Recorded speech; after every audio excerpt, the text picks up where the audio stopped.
$10 million. Gone. Not stolen. Not taxed away. He gave it back, one trade at a time, to the same market that made him rich. And the worst part? He remembers the exact moment he could have walked away.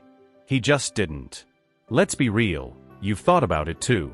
If I just put a little into crypto or options or whatever's trending, I could change my whole life in a year. And technically, you're not wrong. It's happened. It happens every single month to somebody. The problem isn't that it's impossible. The problem is what happens to your brain the moment it actually works. Here's the story. A guy, call him Dan, puts $1,000 into a coin nobody had heard of. 8 months later, it's worth $10 million. $10 million. From a grocery bill's worth of money. Now here's the part nobody warns you about. That kind of money, that fast, doesn't feel real. And when money doesn't feel real, you don't protect it like it's real. So Dan didn't cash out. Why would he? The chart only knew one direction. Up felt like gravity. Honestly, that's the trap. Not stupidity. Not greed, exactly. It's the story your brain tells you when reality stops feeling like reality. The story goes like this: I found the secret. I'm just better at this than everyone else. This isn't luck, this is skill. And once you believe that story, you stop playing to keep the money. You start playing to prove the story true. So he didn't sell at 10 million. He leveraged up. Borrowed against it.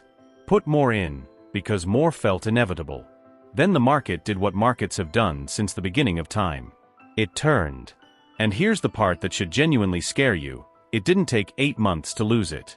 It took 11 days. $10 million. 11 days.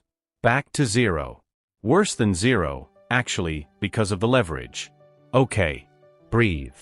Let's actually look at the math here, because the math is where this gets brutal. If Dan had cashed out even half, just half, at $2 million, and put it in a boring index fund earning 8% a year, by doing absolutely nothing for 20 years, that $2 million becomes over $9 million. Just sitting there. Just existing. Instead, he has negative money and a phone full of unread margin call texts. Here's the part that applies to you, even if you've never touched a single crypto coin in your life. The average person doesn't lose $10 million. But they lose the same way, in slow motion, their whole life. You get a bonus, a tax return, a little extra, and some tiny voice says, this doesn't feel like real money, so it doesn't need real rules. That's how the average American with a six-figure income still has less than $5,000 in savings.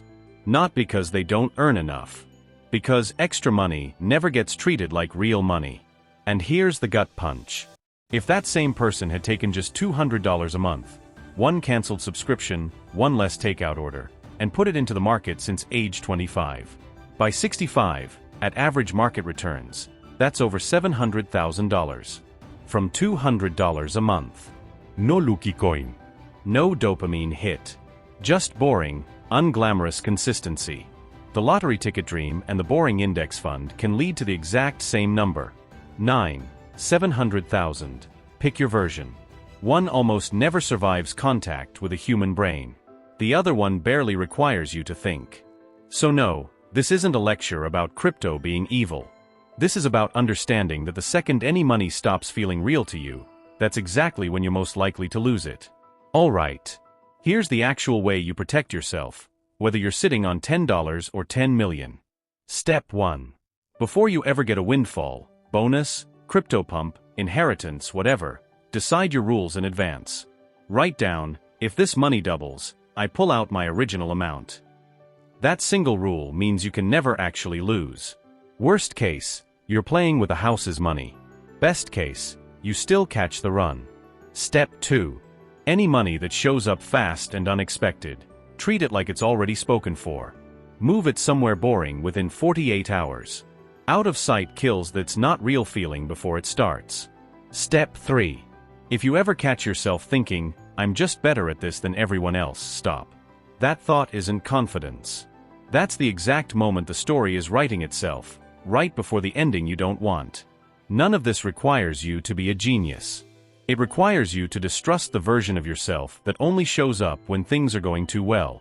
Look, I'm not going to sit here and pretend money like that isn't tempting. Watching a number go from 1,000 to 1,000,000 would mess with anybody's head. That's not weakness. That's just being human. But real freedom was never about hitting the number. It was about keeping it long enough to actually live differently because of it. $10 million didn't fail Dan. A story he told himself did. And that story is available to absolutely anyone, the second something starts going right.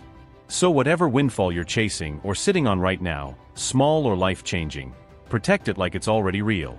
Because the second it stops feeling real is the exact second you're about to lose it.